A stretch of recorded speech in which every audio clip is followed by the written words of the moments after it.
Hello students. Vikas English academy में आप सभी का एक बार फिर से स्वागत है। स्टूडेंट्स, आज की वीडियो में हम पढ़ने वाले हैं क्लास 12 इंग्लिश का जो प्री बोर्ड एग्जामिनेशन पेपर हाल ही में हुआ था उसके पूरे सॉल्यूशन के बारे में। ओके, तो ये जो एग्जाम पेपर हुआ था इसमें बहुत सारे इंपॉर्टेंट क्वेश्चन पूछे गए थे। तो चलिए बने रहिए आज इस वीडियो के साथ। ओके, तो चलिए शुरू करते हैं। सबसे पहले देखिए यहाँ पर हमारा जो पैसेज आया था उसके जो मेन आंसर्स थे वो क्या है। क्वेश्चन नंबर 1 को हम देखते हैं, जिसमें पूछा गया था अकॉर्डिंग टू द राइटर, यानी लेखक के अनुसार। तो लेखक के अनुसार यहाँ पे क्या सही है। नेपोलियन एक्टेड वाइजली, यानी नेपोलियन ने बहुत ही अच्छे से बुद्धिमान तरीके से कार्य किया था। या फिर adventures are not the essence of life, यानी जीवन में एडवेंचर की कोई आवश्यकता नहीं है। या फिर यहाँ पे मी में साइन लाइक मेटल्स, हमें धातुओं की तरह चमकना है। या फिर leaders and diplomats act keeping in their reputation. So इसका जो करेक्ट आंसर होगा वो होगा D, leaders and diplomat act keeping in view their reputation. Question number 2 है some people are treated as fools. इसका मीनिंग है कुछ लोग जो ट्रीट किए जाते हैं फूल्स की तरह, वो क्यों किए जाते हैं। इसमें जो करेक्ट आंसर होगा वो होगा दे एक्ट हैब्जर्डली। यहाँ पर हैब्जर्डली का जो मीनिंग है वो है जल्दबाजी में या फिर बहुत ही शीघ्रता से। स्टूडेंट्स, नेक्स्ट जो क्वेश्चन है वो है the aim of the philosopher is. Philosopher के जो एम यानी उद्देश्य होते हैं वो क्या होते हैं। तो यहाँ पर हमारा करेक्ट आंसर हो जाएगा डी, यानी कि उनके जो उद्देश्य होते हैं वो होते हैं to understand the world. Next question है द पैसेज इम्प्लाइज दैट। ये जो पैसेज है ये किस चीज़ को दर्शाता है। तो यहाँ पर इसका आंसर होगा B, understanding should precede action, यानी कि कार्य करने से पहले हमें उसके बारे में पूरी समझ विकसित करनी चाहिए। Next question number 5, verb form of contemplation is. Students, जो कंटेम्पलेशन हमारा वर्ड है, कंटेम्पलेशन का मीन्स होता है चिंतन करना। ओके, तो इसका जो करेक्ट वर्ब होगा वो हो जाएगा कंटेम्पलेट। कंटेम्पलेट यानी चिंतन करना। ओके, और कंटेम्पलेशन का मतलब होता है चिंतन। नेक्स्ट वर्ड है अपोजिट ऑफ राइज। स्टूडेंट्स, यहाँ पर राइज का जो मीनिंग है वो हो जाएगा बढ़ना। ओके, नेचुरली राइज का मतलब होता है उगना या उठना, तो यहाँ पर इसका मतलब होता है बढ़ना।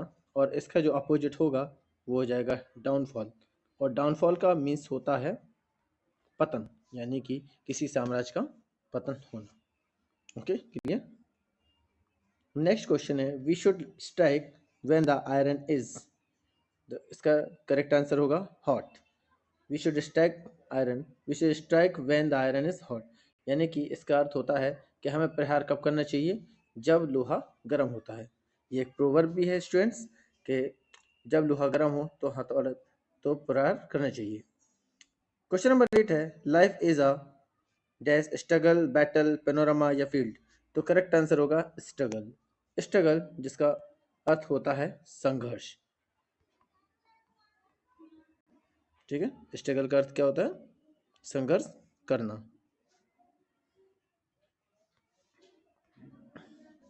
ओके, अब आते हैं नेक्स्ट क्वेश्चन नंबर 9, जिसमें लिखा है an exciting dangerous experience is called.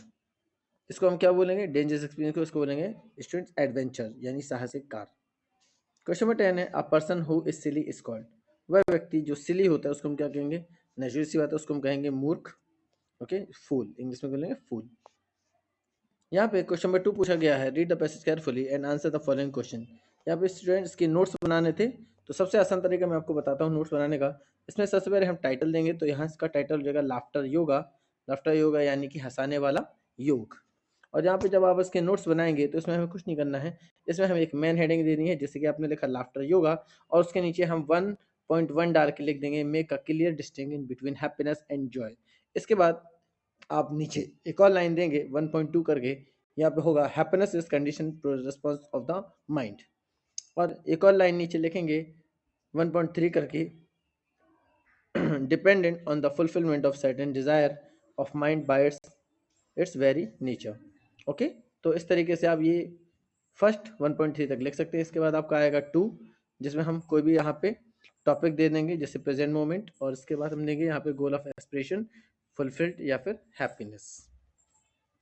और इस तरीके से आप एक एक मेन लाइंस को छांटते जाएंगे और यहाँ पे आपके नोट प्रिपेयर होते जाएंगे। ओके, अब देखिए यहाँ पे क्वेश्चन नंबर जो 3 पूछा गया है, वो पूछा गया है, You are Ankit Gautam, a senior math teacher, found a school bag in the school playground of his school. Prepare a lost and found notice. Student, ये वाला जो क्वेश्चन है, ये एनुअल एग्जाम में बार बार पूछा जाता है, तो आप इसकी प्रिपरेशन जरूर करें। इसका जो आंसर है कुछ इस तरीके से होगा। अब सबसे पहले इसमें मैं आपको दिखा देता हूँ, नीचे आके देखिए यहाँ पे ये आंसर है इसका। आप सबसे पहले इसमें हेडिंग डालेंगे लॉस्ट एंड फाउंड, और यहाँ पे आप लिखेंगे I have found a school bag on the school playground while I was playing badminton near the court. Okay, it has class 12th books and notebooks. Those who claim can contact me at the principal office after the recess. और यहाँ पे नीचे अंकित Gautam senior maths teacher. तो इस तरीके से आप एक लॉस्ट एंड फाउंड का नोटिस प्रिपेयर कर लेंगे। ओके, अब आते हैं इसके अगले क्वेश्चन पे। अगला क्वेश्चन पूछा गया है, prepare a poster to urge the public to avoid plastics. Students, ये जो पोस्टर है आपको कुछ इस तरीके से बनाना है। उसमें अभी देखिए नीचे हमने इस पोस्टर को बनाया है आपके लिए। यहाँ पे देखिए इस तरीके से आपका पोस्टर होगा। सबसे पहले तो इसमें आप मेन हेडिंग दे देंगे, ठीक है, जिसमें लिखेंगे आप से नो टू प्लास्टिक, यानी प्लास्टिक को ना कहें। और यहाँ पे कुछ 4 रीज़न इस तरीके से होंगे, जिसमें पहला लिखेंगे नॉन बायोडिग्रेडेबल, यानी कि ये अजैविक पदार्थ होता है। Okay, burning causes air pollution, इसको जलाने से वायु प्रदूषण होता है। डंपिंग पॉलीवर्क्स पॉल्यूट एनवायरनमेंट, अगर इसको डंप करते हैं तो ये पर्यावरण को प्रदूषित करता है। और चौथा है toxic chemical cause lung cancer, यानी इसमें जो निकलने वाले केमिकल्स हैं उससे हमें कैंसर भी हो सकता है। और इसके अलावा नीचे आप लिखेंगे instead use paper bags, jute bags और क्लॉथ बैग्स, यानी इसके स्थान पर हम paper bag, jute bag, cloth bag use कर सकते हैं। और यहाँ पे लिखा हुआ protect the environment, stay healthy, यानी अपने पर्यावरण को सुरक्षित रखिए और हेल्दी रखिए। ओके, और यहाँ पे इस तरीके से आप कुछ डायग्राम बॉटल वगैरह बना देंगे। तो आई होप कि ये क्वेश्चन आप क्लियर है, कर सकते हैं। अब आते हैं इसके नेक्स्ट क्वेश्चन पर, जिसमें लिखा गया है write an application to the principal of a government higher secondary school Khargone to issue you school living certificate, as you have to submit it in the office of SP for your selection in police department. Students, ये बहुत ही simple application है जो पूछी गई है। Okay, आपको इसमें सिर्फ इतना बताना है कि आपका जो सिलेक्शन हुआ है वो पुलिस डिपार्टमेंट में हुआ है, और उसके लिए आप अपने प्रिंसिपल को एक एप्लीकेशन भेज सकते हैं। तो चलिए देखते हैं इसका आंसर क्या है। देखिए, ये है रही वो एप्लीकेशन जिसको आपको लिखना है। सबसे पहले to the principal government higher secondary school Khargone MP, और यहाँ पर आप कोई डेट दे देंगे, जैसे नीचे रखा है 27/2024। यहाँ पे honourable sir an application for issuing my SLC। इसके बाद लिखेंगे most humbly I beg to state that I have been selected in police department, यानी कि आप कहेंगे कि मेरा जो सिलेक्शन है वो पुलिस डिपार्टमेंट हो गया है। Along with other documents, I have also submit my school leaving certificate in the office of the superintendent police। और अदर डॉक्यूमेंट के साथ मुझे TC भी इसमें सबमिट करनी है। Okay, Khargone, I therefore request you to issue me my SLC, इसलिए मैं आपसे निवेदन करता हूँ कि मेरा SLC सर्टिफिकेट जल्दी जारी किया जाए। और नीचे आ जाएगा नेम। ओके, तो ये वो एप्लीकेशन है। आई होप कि अब आप सीख लेंगे इसको। ओके, अब देखिए इसके बाद अगला क्वेश्चन सॉरी, क्वेश्चन नंबर 5 जो है उसमें क्या पूछा गया है, right with the help of the words given below produce a right up on the advantage of small family. तो स्टूडेंट्स ये एक राइटअप आया हुआ है, इसमें जो हिंट दी गई है उसके आधार पर हमें एक पैराग्राफ प्रिपेयर करना है इस एडवांटेज ऑफ स्मॉल फैमिली यानी कि छोटी फैमिली होने के लाभ। और इसका भी मैंने आंसर आपको नीचे दिया हुआ है, तो आप इसको एक बार पढ़ लीजिए और आप चाहे तो इसका स्क्रीनशॉट भी ले लीजिए ताकि आप इसको लिख सकें। ओके, देखिए ये रहा। अब देखिए आप इसमें सबसे पहले लिखेंगे heading advantage of small family, फिर paragraph population growth is the great problem in our progressive country. Today in a family, if there are more than 5 persons, parents cannot afford to give them proper education, cloth and food. If any family has 1 or 2 children, parent can provide them better facilities and they can live life with full enjoy.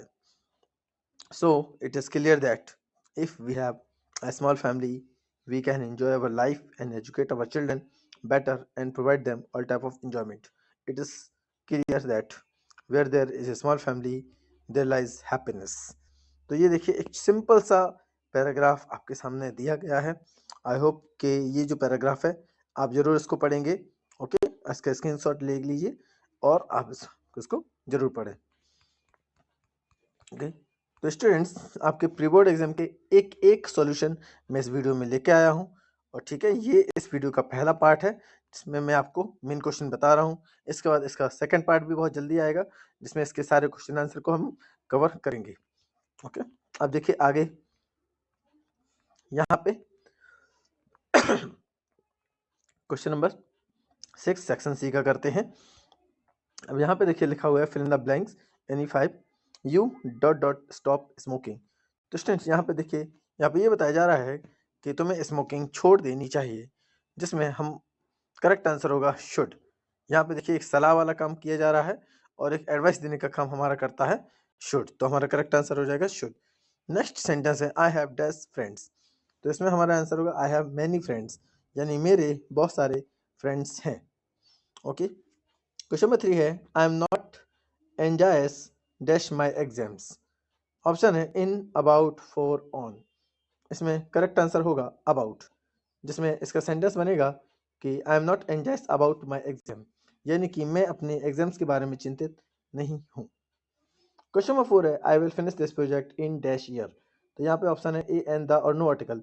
Students यहाँ पे कुछ भी नहीं करना है आपको, सिर्फ देखिए ईयर को हम क्या पढ़ रहे हैं, सीधा सीधा ईयर को हम यहाँ पे इस तरीके से पढ़ेंगे ईयर। चूंकि पढ़ने पे व्यंजन आ रहा है तो यहाँ पे सिंपल है, हम यहाँ पे आ का प्रयोग कर देंगे। ओके, क्वेश्चन नंबर 5 है व्हाइट स्टैंड डैश पीस। इसमें करेक्ट आंसर है व्हाइट स्टैंड फॉर पीस, यानी कि जो सफेद रंग होता है वो शांति के लिए होता है। Next, I dash the piano since the age of 5। यहाँ पे कहा गया है जब मैं 5 साल का था तो मैं पियानो बजाता था, तो इसमें करेक्ट आंसर होगा हैव प्लेड। ओके, वैसे भी यहाँ पे देखिए सिंस 4 आते हैं, तब पे हम लोग परफेक्ट या परफेक्ट कंटिन्यूस सेंटेंस को लेते हैं। नेक्स्ट है आई डैश हिम यस्टरडे, तो इसमें हमारा करेक्ट आंसर होगा I did not meet him yesterday. Okay, अब आते हैं हम लोग डू एस डायरेक्टेड पे, जिसमें पहला क्वेश्चन है हर फादर टीच हर हिंदी। उसके पिताजी उसको हिंदी पढ़ाते हैं। स्टूडेंट यहाँ पे आपको कुछ भी नहीं करना है, सिर्फ देखिए जैसे में पास्ट सिंपल बनाना है, तो ये जो हमारी टीच लिखी हुई है इस टीच के स्थान पे हमें टॉट का इस्तेमाल करना है, क्योंकि टीच की यहाँ पे सेकंड फॉर्म लानी है, हर फादर टॉट हर हिंदी। ओके, क्लियर है, सिंपल टेंस के लिए हमें यहाँ पे टॉट लेके आना है। नेक्स्ट है your brother broke the chair. यहाँ पे क्वेश्चन हमें बनाना है व्हाट से। अब देखिए जो हम क्वेश्चन बनाएंगे तो किस तरीके से होगा, सबसे पहले जान लेते हैं कि हमारा जो सेंटेंस है वो किस टेंस का है। तो यहाँ पे सेंटेंस हमारा पास्ट इंडेफिनिट से बिलोंग कर रहा है, तो हमारा क्वेश्चन भी पास्ट इंडेफिनिट से ही होगा। तो सबसे पहले जब क्वेश्चन बनाएंगे तो हम लिखेंगे व्हाट, फिर इसके बाद लगा देंगे डिड, व्हाट डिड, फिर हमारा सब्जेक्ट आएगा your brother, what did your brother, ठीक है। और यहाँ पे फिर नीचे लिख देंगे break, what did your brother break, उसके बाद आ जाएगा हमारा क्वेश्चन मार्क। तो ये रहा हमारा क्वेश्चन। ओके,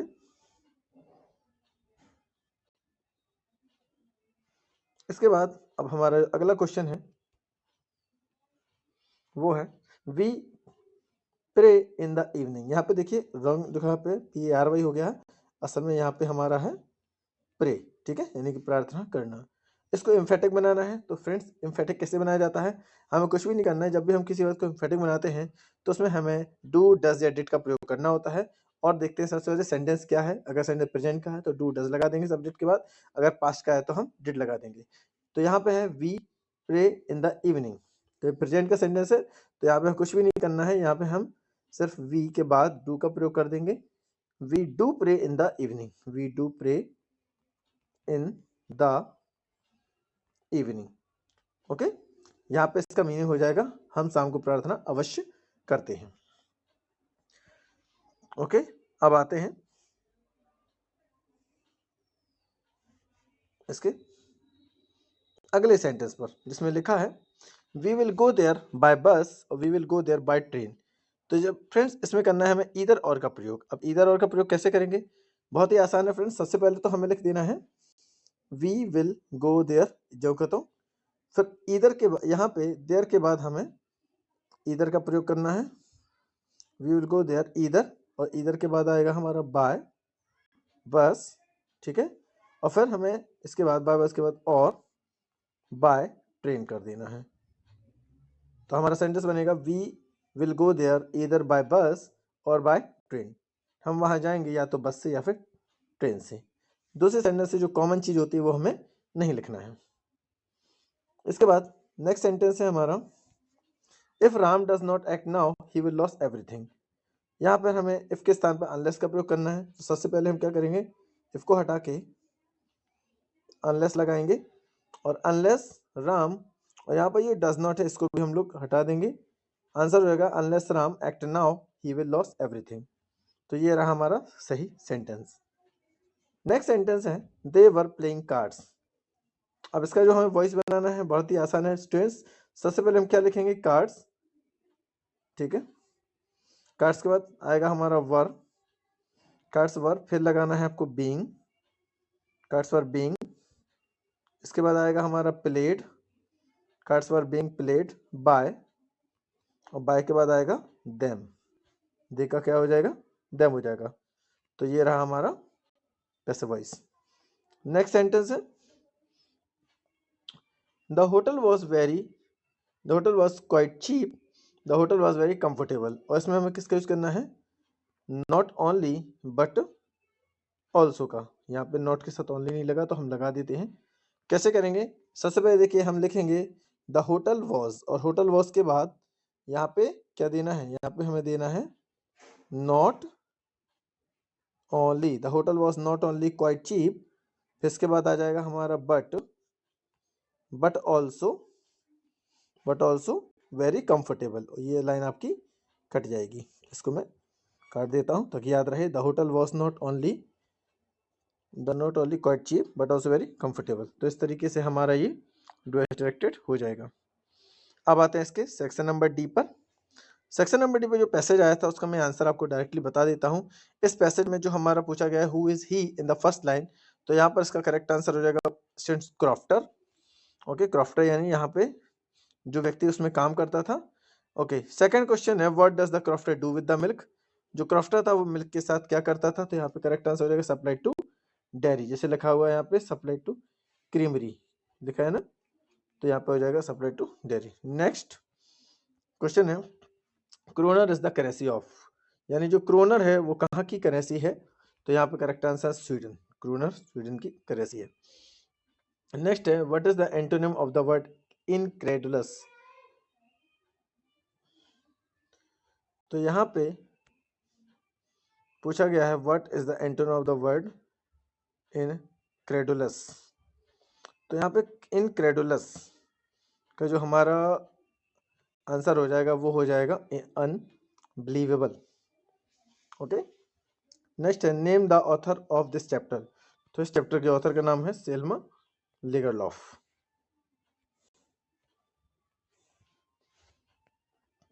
फिर नेक्स्ट क्वेश्चन पोएम आई हुई है ऑन जेनिफर टाइगर से, आपका पोएट्री से चैप्टर नंबर 5।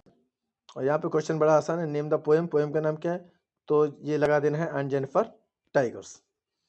क्वेश्चन नंबर 2 है, ब्राइट टोपस डेंजन रेफर टू, यानी ब्राइट टोपस डेंजन किसको कहा गया है? तो यहाँ पे इसका करेक्ट आंसर हो जाएगा टाइगर।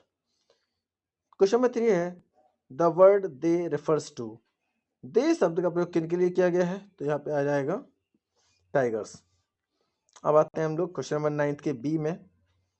तो 9 का जो हमारा बी है उसमें सबसे पहले हम चलते हैं फर्स्ट क्वेश्चन पर। यहाँ पे लिखा है व्हाट मेक्स डेरी वीप, तो डेरी किस कारण से रोया? तो यहाँ पे आंसर होगा death of Mister Lamb, Mister Lamb की डेथ के कारण डेरी रोया। अगला क्वेश्चन है what does the word mean, यहाँ पे वर्ड नहीं है, वर्ड हमारा हो जाएगा नील्स। अब इसका जो करेक्ट आंसर होगा वो हो जाएगा to bend down, bend down का मतलब होता है झुकना। नेक्स्ट है why does Derry call Mister Lamey Lamb Lamb Lamey, तो डेरी मिस्टर लैम को लैमी लैम उसने क्यों कहा? तो यहाँ पे आ जाएगा for he was sad at his death, क्योंकि वो उनकी मृत्यु से बहुत ही दुखी था। नेक्स्ट सेंटेंस है what happened to the Mister Lamb in the end, end में मिस्टर लैम का क्या होता है? तो यहाँ पे आंसर होगा he fell off the ladder and died, वो सीढ़ियों से गिर जाते हैं और उनकी डेथ हो जाती है। ओके, इसके बाद आते हैं हम लोग क्वेश्चन नंबर 10 में। तो क्वेश्चन नंबर 10 से जो क्वेश्चन आंसर हैं ये, इसके आंसर मैं आपको इसके अगले वीडियो में दूंगा। ओके, तो इसका पार्ट 2 भी आप जरूर देखें ताकि आपका प्री बोर्ड जो पेपर है वो फुली कंप्लीटेड हो जाए। स्टूडेंट्स ये मस्ट वॉच वीडियो है, और अगर आप ये पेपर प्रिपेयर कर लेते हैं तो आई होप आप इसमें बेटर मार्क्स एनुअल एग्जाम में ला सकते हैं। ओके स्टूडेंट्स, तो आज के हम वीडियो में बस इतना ही, और अगली बार इसका जो पार्ट 2 वीडियो आएगा उसको भी जरूर देखिए, इसमें मैं सारे क्वेश्चन के आंसर आपके सामने लेके आऊंगा। तब तक के लिए ओके, थैंक यू।